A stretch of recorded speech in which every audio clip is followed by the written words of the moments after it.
ఇదైతే నేను మీకు చేసిన అన్యాయమనే ఒప్పుకుంటాను. మీరు ఆర్థికంగా దరిద్రులుగా ఉండటానికి, మీరు ఆర్థికంగా దారిద్ర్యతలో ఉండటానికి, లేమి, అప్పులు, సమస్యలు, కొదువ, కొరత, దరిద్రత అనేది మీరు కలిగి ఉండటానికి ఒక విధంగా నేను కారణం. నేనే కారణం. ఎందుకు నేను కారణమో ఒక్క ముక్క చెప్పి ప్రార్థన చేస్తాను. ఎక్కువ మిమ్మల్ని ఇబ్బంది పెట్టను. నేను చెప్పాలనుకున్న ముందు సంగతి మీ హృదయాల్లోకి వెళ్ళింది అనుకుంటాను. రెండవది, మీ దరిద్రతకు ఒక రకంగా నేను కారణం అని ఎందుకు చెప్పానంటే, ఒక నాయకుడిగా దేవుడు కొన్ని సంగతులు నేర్పమని నాకు మిమ్మల్ని అప్పగించాడు. అలా నాకు దేవుడు నేర్పమన్న విషయాల్లో ఒకటి, దేవుని కొరకు దాతృత్వంతో పిడికిలి విప్పటం, ధారాళంగా దేవుని పనికి తోడ్పాటు అందించటం. దేవుడు అనుగ్రహించిన దానిలో నుండి దేవునిది దేవుని కొరకు ప్రత్యేకంగా తీయటం అనేది నేను మీకు ప్రత్యేకంగా నేర్పలా. ఎందుకు నేర్పలేదంటే, నేను కొన్ని ఫీలింగ్స్ను మనసులో పెట్టుకొని అది నేర్పలా. ఏమిటా ఫీలింగ్స్ అంటే, నేను మనీ గురించి మాట్లాడితే ఎదుటోళ్ళు నన్ను ఎక్కడ చులకనగా అనుకుంటారో, ఎక్కడ నన్ను తేలిగ్గా లెక్కేస్తారో, ఎక్కడ మనీ మైండెడ్ అనుకుంటారో అనే ఉద్దేశంతో నేను దేవుని కొరకు ఇవ్వండి, దేవుని కొరకు చెయ్యండి, దేవునిది దేవునికి తీయండి అని ఇతమిద్దంగా మీకు అవగాహన కల్పించలేకపోయాను. అథెంటిక్గా మీ గట్టిగా నేను మాట్లాడలేకపోయాను. దీనివల్ల ఏం జరిగిందో తెలుసా? మీలో చాలామంది దేవునిది దేవునికి తీయటం అనేది అలవాటు చేసుకోవాలా. నీకు 100 రూపాయలు దేవుడు ఇచ్చాడు అనుకో, 100 రూపాయల్లో 90 రూపాయలు నీది, 10 రూపాయలు దేవుడు తన కొరకు కేటాయించమన్నాడు. ఎందుకు ప్రత్యేకించమన్నాడంటే, 2 కారణాలను బట్టి ప్రత్యేకించమన్నాడు. ఒకటి, నా మందిరములో ఆహారం ఉండు నిమిత్తము అన్నాడు. రెండవది, నేను నిన్ను దీవించున్నట్లు.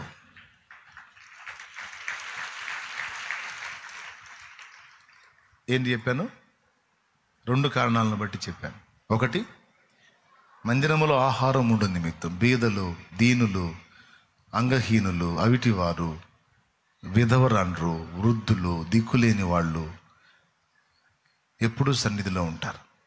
ఎక్కడ వాళ్ళకి అన్నం దొరికినా దొరకపోయినా నా సన్నిధిలో పట్టేడన్నం వాళ్ళకి దొరకాలి. దొరకాలంటే నేను నిన్ను దీవిస్తా.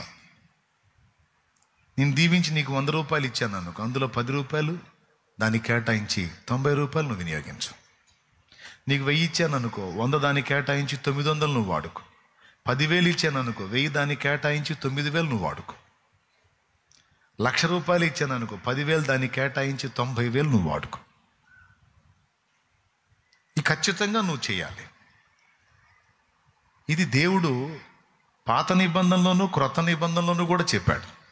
ఇందాక మీరే చదివారు, వాటిని మానక వీటిని చేయాలని యేసయ్య చెప్పాడు. పుదీనాలోను సోపులోను జీలకర్రలోను 10వ భాగం తీస్తారు, అది మానక ఇది చేయాలన్నారు. న్యాయము, విశ్వాసము, కనికరం గురించి చెప్పాడు.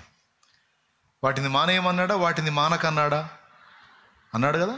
క్రొత్త నిబంధనలో పౌలు అంటాడు, ఒకడు తాను వర్ధిల్లిన కొలది, నేను 10% 10వ భాగమే తీస్తానని కాదు, నిన్ను దేవుడు ఆశీర్వదించి ఎంత విస్తరింపజేస్తే అంత ధారాళంగా నువ్వు వర్ధిల్లిన కొలది దేవుని పనికి ఇవ్వు, దేవుడు నిన్ను ఇంకా ఆశీర్వదిస్తాడు, వర్ధిల్ల చేస్తాడు అనేది చెప్పాడు.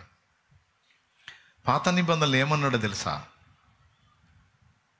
మానవుడు దేవుని యొద్ద దొంగిలునా, అయితే మీరు నా యొద్ద దొంగిలితిరి. 3:8 చూడండి, స్క్రీన్ మీద కనపడుతుంది. దేని విషయములో మేము నీ యొద్ద దొంగిలితిమని మీరందరూ 10వ భాగమును ప్రతిష్టార్పణలను ఇయ్యక దొంగిలితిరి. తర్వాత, ఈ జనులందరూ నా యొద్ద దొంగిలిచూనే ఉన్నారు, మీరు శాపగ్రస్తులై ఉన్నారు. చూడండి, శాపం అంటే ఆర్థిక పరమైన దరిద్రత. ఎందుకు? దేవుడు నీకు తీయమన్న దాన్ని కూడా తీయకుండా నువ్వు దాన్ని వాడేస్తున్నావు. దానికి సమస్యలు చెప్తున్నావు, ఇబ్బందులు చెప్తున్నావు, కష్టాలు చెప్తున్నావు, అప్పులు చెప్తున్నావు. ఇవన్నీ కాదు. మొట్టమొదటి సంగతి ఏంటంటే, నీకు మనసు ఒప్పదు, నీకు మనసు రాదు. ఎంత కష్టపడితే వచ్చింది ఇది, ఎంత కష్టపడితే వచ్చింది. ఏంది అక్కడ వేసేది? శాలెమ్మన్నకి ఏం రోగం? అనుకుంటారో ఏమనుకుంటారో నాకు తెలియదు, మొత్తానికి మనసు ఒప్పదు. కానీ అక్కడ ఏం రాస్తుందో తెలుసా? దీని వలన మీరు శాపగ్రస్తులై ఉన్నారు అన్నాడు. అంటే ఈ శాపం ఎందుకు వస్తుంది? ఈ దరిద్రత ఎందుకు వస్తుంది? ఆర్థికపరమైన లేమి ఎందుకు వస్తుందంటే దేవుడు అనుగ్రహించిన దానిలో నుండి దేవుడు తీయమన్నది తీయకపోవటం, 2 నిబంధనల్లో చెప్పిన ఆ మాటని గౌరవించకపోవటం. నేను దీన్ని గట్టిగా నొక్కి చెప్పడానికి కొంతమంది దరిద్రులు ఏమన్నా విమర్శిస్తారు, కామెంట్ చేస్తారని స్టార్టింగ్లో ప్రారంభం నుంచి ఈ దరిద్రం అలానే కొనసాగింది నాకు. ఎవడేమన్నా అనుకుంటాడేమో, డబ్బు గురించి మాట్లాడితే ఏమన్నా అనుకుంటారేమో, డబ్బు గురించి మాట్లాడితే ఏమన్నా అనుకుంటారేమో ఎవడో ఏదో అనుకుంటాడని మిమ్మల్ని మొత్తాన్ని దరిద్రుల్ని చేశాను నేనే. అందుకే ఒప్పుకుంటున్నా, మీరు కూడా క్షమించాలి నన్ను.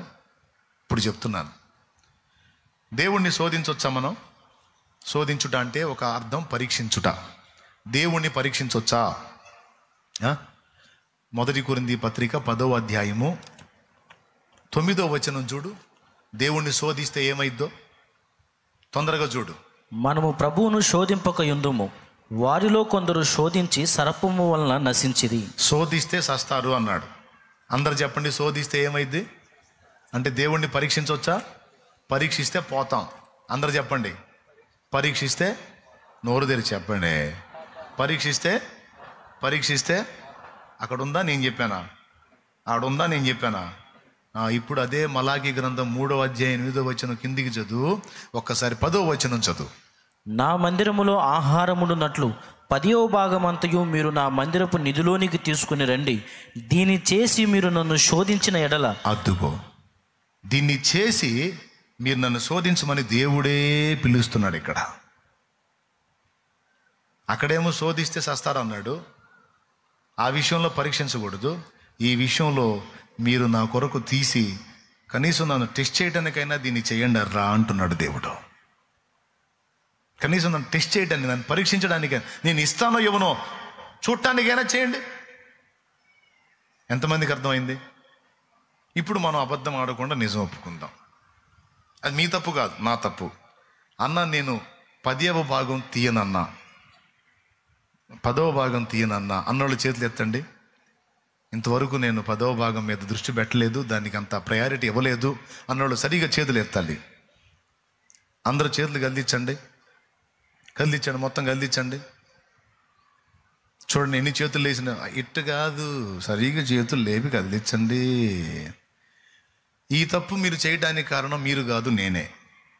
ఎందుకంటే నేర్పలా మీకు దేవుని కోసం ఇవ్వటం అనేది నేర్పలా. ఇప్పుడు అప్పులు ఎంతమంది కొనియో చేతులు ఎత్తండి. ఇందాక లేచిన చేతులన్నీ లేగుస్తాయి నాకు తెలుసు. లేపు, అప్పుల వాళ్ళు చేతులు ఎత్తి కదిలించండి, గట్టి కదిలించండి. అట్లా దాదాపు అందరూ అదే స్థితిలో ఉన్నారు.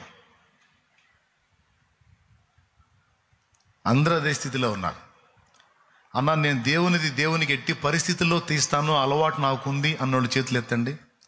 ఎట్టి పరిస్థితుల్లో నేను తీస్తానన్నా, దేవుని ఖచ్చితంగా తీస్తాను, అది నాకుందన్న అలవాటు అన్నాడు. మీరు చెప్పండి, అప్పులు ఉన్నాయా మీకు? ఏ స్థాయిలో ఉన్నాయి? ఉంటే నేను చెప్పనా, ఛాన్సే లేదు. దేవునికి స్తోత్రం కలుగును గాక. ఒకవేళ ఉన్నా కూడా అడ్రస్ లేకుండా పోతాయి. ఎందుకంటే ఆయనే ఇక్కడ వాగ్దానం చేశాడు, మీరు నాకు ఇచ్చి నన్ను శోధించండి, పరీక్షించండి. ఎక్కడ పరీక్షించినా ఒప్పుకొని దేవుడు ఇక్కడ ఈ విషయంలో పరీక్షించమని ఆయనే పిలుస్తున్నాడు. ఓసారి చేశా ఆ పని,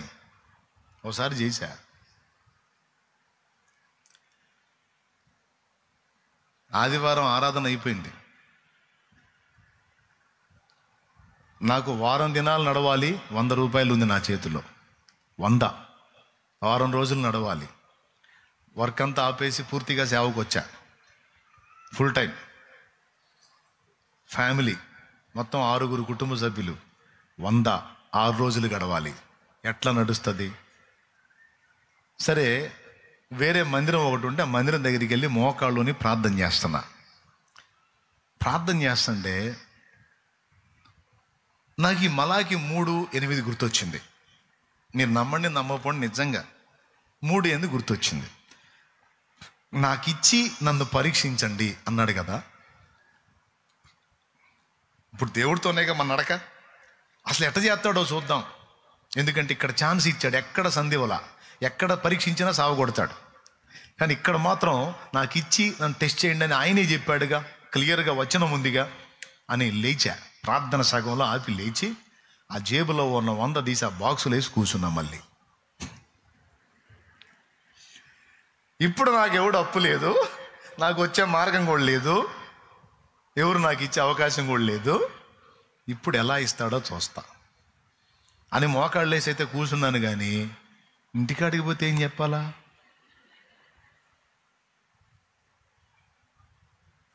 ఎట్లా చేయాలా? ప్రార్థన చేస్తున్నా. తొందరపడి ఆవేశపడ్డానేమో నాయనా, అవి ఉన్నాయి కూడా గాజేసుకున్నాను. నిన్ను పరీక్షించబోయి ఇప్పుడు నేను పరీక్షకు లోనయ్యాను, నా గతి ఏంటి నాయనా, స్తోత్రం అని. సరే, ఏదైనా ఒక అనుభవం వచ్చింది, దేవునికే స్తోత్రం అని ప్రార్థన చేసుకొని లేచి మందిరం నుంచి బయటికి వచ్చా. బయటికి వస్తే ఆయన దైవజనుడే. ఆయన నా చేయి దగ్గరకు తీసుకొని నా చేతిలో కానుక పెట్టాడు. అది ఎంత ఉందో తెలుసా? 500 ఉంది అది.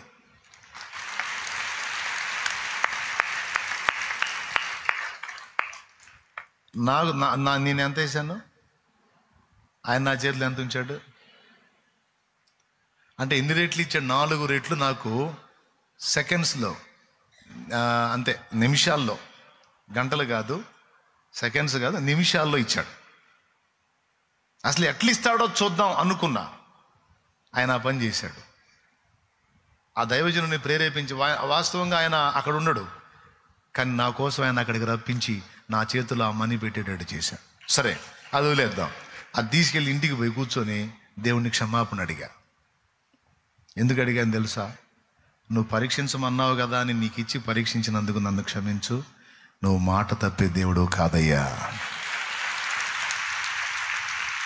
నువ్వు ఏ విధంగానైనా చేయగలుగుతావు, ఏ కార్యమైనా నెరవేర్చగలుగుతావు. బిడ్డలారా, కొంతమంది దైవజనులు తమ ఆత్మీయ బిడ్డలకి ఇవ్వటం నేర్పారు. నేను సిగ్గుపడి ఓవర్ యాక్షన్ చేసి ముష్టి ఫీలింగ్లు ఇచ్చి నేను అది నేర్పలా మీకు. అలా నేర్చుకున్నోళ్ళు, వాళ్ళ పిల్లలు ఆశీర్వదించబడ్డారు, వాళ్ళు దీవించబడ్డారు, వాళ్ళు అనేకులకు ఇచ్చే స్థితిలో ఇంకా వర్ధిల్లారు. ఇప్పుడు కూడా బ్రహ్మాండంగా ఉన్నారు వాళ్ళు. నేను దరిద్ర ఫీలింగ్లన్నీ పెట్టుకొని మీకు అది నేర్పనందున మిమ్మల్ని దరిద్రులుగా ఉంచా. కాబట్టి ఈరోజు బాహాటంగా ఒప్పుకొని మిమ్మల్ని క్షమాపణ అడిగి దయచేసి మీరు సరి చేసుకోండి. ఇక నుంచి నీకు 10 రూపాయలు ఇచ్చాడు దేవుడు, రూపాయి నీది కాదు, 9 నీది. ఎన్ని బాధలన్నా ఉన్నాయి, ఎన్ని ఇబ్బందులన్నా ఉన్నాయి, ఆ రూపాయి పక్కన పెట్టు. పరీక్ష చేయటానికైనా సరే పక్కన పెట్టు. ఎంతమందికి అర్థమవుతుంది? ఇంకా నేను ముగించబోతున్నా. నిజంగా అర్థమైందా? 100 రూపాయలు ఇచ్చాడు అనుకో, 10 నీది కాదు. 1000 ఇచ్చాడు అనుకో, 900 నీది, 100 నీది కాదు, అది దేవుడిది. కక్కుర్తి చూపించావా, దరిద్రం నెత్తి మీదే ఉంటుంది. ఎందుకంటే ఇప్పుడు ఆల్రెడీ అనిపిస్తున్నాగా. ఎంతమంది ఉన్నారు 10వ భాగం తీనోళ్ళు, 10వ భాగం తీనోళ్ళు అంటే మొత్తం చేతులు ఎత్తారు దాదాపు చాలామంది. కొంతమంది మాత్రమే చేతులు ఎత్తలేదు, వాళ్ళ తర్వాత ఎత్తారు తీసే గుంపులో. ఓకే, ఇక నుంచి నేను చెప్పినట్టు చేయండి. ఇంకొకటి కూడా చెప్తా. 10 అయితే రూపాయి దీబుద్ధి అయింది, 100 అయితే 10 దీబుద్ధి అయింది, 1000 అయితే 100 దీబుద్ధి అయింది, 10,000 అయితే 1000 దీబుద్ధి అయింది. కానీ 1,00,000 అయితే 10,000, 10 లక్షలు అయితే వామ్మో 1,00,000, 1,00,00,000 రూపాయలు అయితే వామ్మో 10 లక్షల. మంచోడు బుద్ధి మాంసం దగ్గరని సమృద్ధి పెరిగే కొద్దీ చెయ్యి కొరచైపోయింది. నేను చెబుతున్నాను, మనుషుల జేబుల్లో చేతులు పెడితేనే దేవుడు ఊరుకోడు. అట్లాంటిది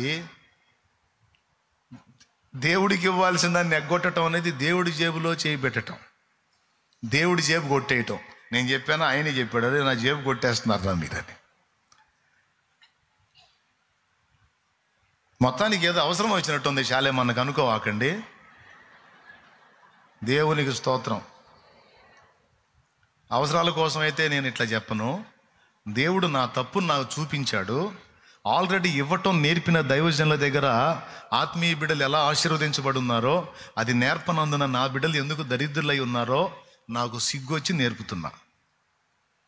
ఎవడో ఏదో అనుకుంటాడని ఫీలింగ్ పెట్టుకొని నా బోధించలేదన్నది. బోధిస్తే మళ్ళీ డబ్బు మనిషి అనుకుంటారు, మనీ మైండెడ్ అనుకుంటారు. నన్ను అట్ట అనుకోకూడదని చెప్పాగా, దరిద్ర ఫీలింగ్ పెట్టుకొని చెప్పాలా. ఇప్పుడు చెప్తున్నా, ఇక నుంచి నువ్వు ఖచ్చితంగా ఆ పని చెయ్యి, ఖచ్చితంగా చెయ్యి. దేవుడు నీకు అనుగ్రహించింది రోజు అది ఎంతన్నా రాని పక్కనేసుకో. నీది నీ కేటాయించుకో, దేవుని కేటాయించు. కొంతమంది ఆత్మీయులు ఎలా ఉన్నారో తెలుసా, కనీసం వండుకునే రైస్లో కూడా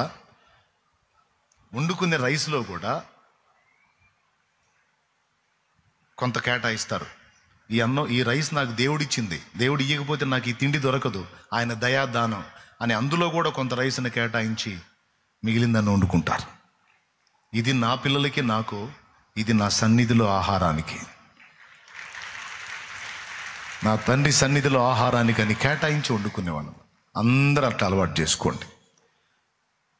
ఎంతమంది ఈ మాట స్పష్టంగా విన్నారు? ఇక నుంచి నేను చెప్పినట్టు చేయండి. అనతి కాలంలోనే, కొంతకాలంలోనే దేవుడు మీకు సమృద్ధిని విడుదల చేయకపోతే అప్పుడు అడగండి. ఆయన అన్నాడు, నాకిచ్చి నన్ను శోధించిన ఎడల ఆకాశపు వాకిండ్లను విప్పి పట్టజాలనంత విస్తారముగా దీవెన కుమ్మరిస్తాను.